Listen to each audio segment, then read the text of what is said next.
하나님 말씀은 사무엘상 19장 1절에서 7절까지입니다. 우리 같이 한 목소리로 함께 읽겠습니다. 사울이 그의 아들 요나단과 그의 모든 신하에게 다윗을 죽이라 말하였더니 사울의 아들 요나단이 다윗을 심히 좋아하므로 그가 다윗에게 말하여 이르되 내 아버지 사울이 너를 죽이시기를 꾀하시느니라. 그러므로 이제 청하노니 아침에 조심하여 은밀한 곳에 숨어 있으라. 내가 나가서 내가 있는 들에서 내 아버지 곁에 서서 내 일을 내 아버지와 말하다가 무엇을 보면 내게 알려주리라 하고 요나단이 그의 아버지 사울에게 다윗을 칭찬하여 이르되 원하건대 왕은 신하 다윗에게 범죄하지 마옵소서. 그는 왕께 득죄하지 아니하였고 그가 왕께 행한 일은 심히 선함이니이다. 그가 자기 생명을 아끼지 아니하고 블레셋 사람을 죽였고 여호와께서는 온 이스라엘을 위하여 큰 구원을 이루셨으므로 왕이 이를 보고 기뻐하셨거늘 어찌 까닭없이 다윗을 죽여 무죄한 피를 흘려 범죄하려 하시나이까.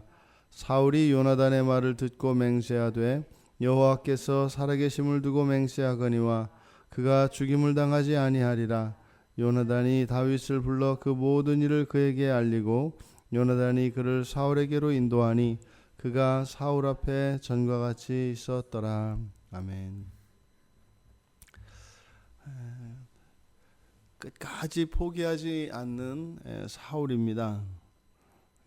이제 딸들을 이용해서 다윗을 제거하려고 했지만 그 계략이 좌절되고 오히려 다윗의 명성만 높아졌습니다. 이제 사울은 노골적으로 아주 노골적으로 다윗을 죽이려는 의도를 자신의 아들 요나단과 신하들에게 드러냅니다. 지금 1절에서 그의 모든 신하에게 다윗을 죽이라 말하였더니 라고 이렇게 번역되어진 이 단어는 2절에서 요나단이 다윗에게 말하는 너를 죽이기를 꾀하시느니라. 그래서 이 꾀한다라고 하는 이 말과 앞에 1절에 다윗을 죽이라 말하였다라고 하는 이 말이 같은 말입니다. 그러니까 여기서 죽이라고 말했다라고 하는 것은 왕으로서 명령을 내린 것이 아니라 그대로 번역하면 다윗을 죽이는 것에 관하여 말하였다. 그러니까 사울이 이제 궁중회의 석상에서 아주 구체적이고 또 공개적으로 이렇게 다윗을 살해할 계획에 대해서 논의했다는 겁니다. 사람들 앞에서 말이죠. 그래서 이렇게 왜 사울이 집착에 가까울 정도로 다윗을 못 죽여서 하니까. 다윗 실제로 요나단이 뒤에서 다윗을 변호하는 것처럼 다윗이 한 일은 사울을 위해서 충성하고 사울을 지켜준 일밖에 없습니다. 그런데 왜 이렇게 사울은 다윗을 못 죽여서 안달일까? 그 원인으로 삼을 수 있는 것은 딱 하나밖에 없는 것 같아요. 왕권입니다. 왕권. 다윗이 너무 좋고 다윗을 너무 아끼고 또 다윗에게 많은 도움을 얻었음에도 불구하고 이 왕권에 대해서는 포기할 수가 없는 겁니다. 그러니까 사울은 사울 나름대로 아마 괴로웠을 겁니다. 왜 몰랐겠어요? 다윗이 그 하는 일들이 요나단의 말처럼 자기에게 범죄한 적이 없고 오히려 그렇게 선으로 행한다는 것을 모를 리가 없죠. 그런데요, 그건 그것이고 이 왕권만은 내려놓을 수가 없는 거예요. 그렇게 해서 다윗이 왕만 되지 않는다면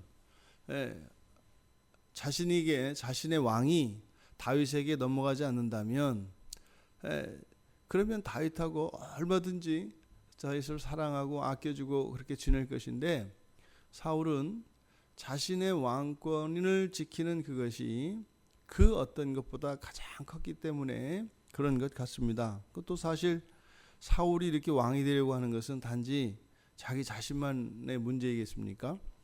뒤에 나오는 요나단이 사울의 왕위를 이어받지 않겠어요? 그러니까 자손 대대로 그 왕위를 계속 계승하여 가기를 바라는 것, 이것이 지금 사울로 하여금 이렇게 다윗을 죽이는 일에 포기할 수 없게 하는 것이었을 것이다. 하지만 그의 아들인 요나단, 그 요나단은 사울의 생각과 다릅니다. 18장 1절에서 이미 다윗이 골리앗을 죽이고 돌아왔을 때 사울에게 이야기하는, 사울과 다윗이 대화를 나누는 그때에 완전히 요나단은 다윗을 사랑하게 됐습니다. 그래서 그 사랑이 오히려 자기의 생명보다 더 다윗을 아끼게 된 거죠. 그래서 아버지 사울이 다윗을 죽이려고 한다는 그 사실을 다윗에게 알려주고 오히려 또 은신처를 마련해 줍니다. 지금 우리말 성경에는 그대로 정관사가 빠져 있습니다만 그 은밀한 곳, 2절의 끝에 그 은밀한 곳에 숨어 있어라 이렇게 얘기를 합니다. 그래서 어제 특정한 그 장소를 마련해주고 그것을 피신시켰습니다. 그리고 이제 요나단이 다윗을 위해서 다윗의 구명운동을 하는 거죠. 잠언 17장 17절에 보면은 친구와 형제의 사랑에 대해서 이야기를 합니다. 친구의 사랑은 끊어지지 않고 형제의 사랑은 위급할 때 이렇게 생명을 구해준다라고 이야기를 합니다. 그러니까 요나단과 다윗은 친구요 형제였던 것으로 보여집니다. 어떻게 이럴까요? 더군다나 지금 요나단은 왕의 아들로서 사울의 계획에 의하면 자신의 왕위를 물려받을 사람이고 다윗은 신하여 종이 되는 것이죠.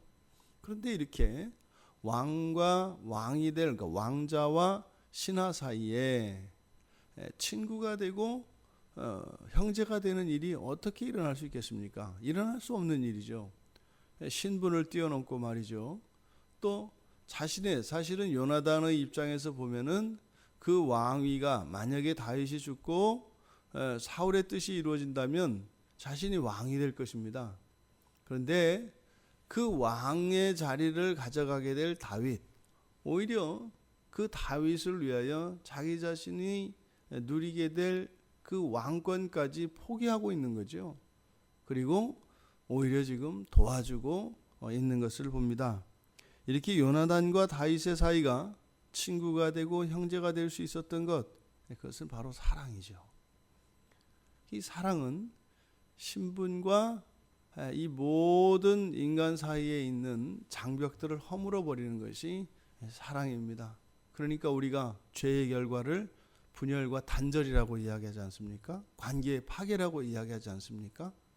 그러니까 죄로 인해서 단절되어진 그 모든 것을 다시 회복시킬 수 있는 것은 사랑밖에 없는 것이죠. 그래서 사랑이 가장 위대하다 이렇게 이야기하는 것이죠. 요나단은 다윗의 구명운동을 두 가지 이유로 사울에게 설명을 합니다. 첫째로는 다윗의 과거가 죽어야 할 이유가 없다는 것입니다. 다윗은 범죄한 적이 없고 오히려 사울에게 선한 행동을 했고 사울에게 충성을 다했고 또 다윗으로 말미암아 여호와께서 이스라엘을 구원하여 주셨다는 거죠. 그러니까 그리고 그것을 왕도 기뻐했다는 거죠. 그렇게 기뻐한 그 다윗, 그 무엇입니까? 아버지도 다윗을 사랑합니다. 다윗은 아버지에게 사랑을 받을 만합니다. 이렇게 이야기를 한 거죠. 그리고 나서 두 번째로는 율법을 들어서 다윗을 해하려고 하는 그 시도가 잘못된 것임을, 범죄하는 것임을 가르쳐 줍니다. 상기시켜 줍니다. 신명기 19장과 21장, 24장에 보면은 무죄한 사람을 아무런 특별한 잘못도 없이 이렇게 무죄한 사람을 죽이는 것을 특별한 범죄로 취급합니다. 이스라엘의 역사 속에서 열왕기하 21장에 보면 므낫세가 그런 죄를 저지릅니다. 그러니까 죄 없는 사람을 무고한 피를 흘리는 것, 이것에 대해서는 성경이 아주 특별한 진노의 대상으로 삼습니다.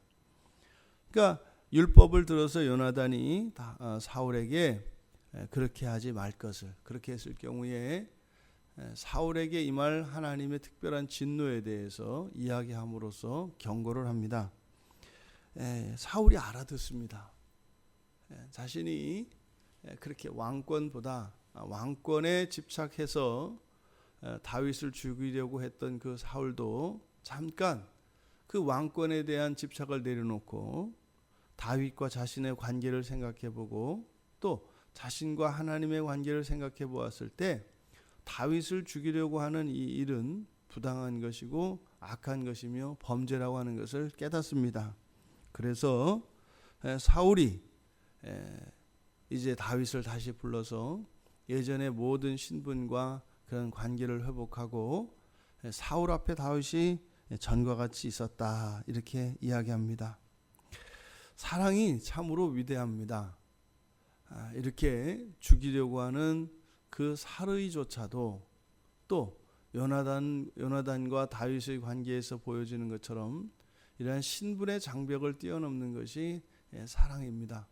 그런데요, 이 사랑에는 반드시 희생과 피 흘림이 뒤따르게 되어 있습니다.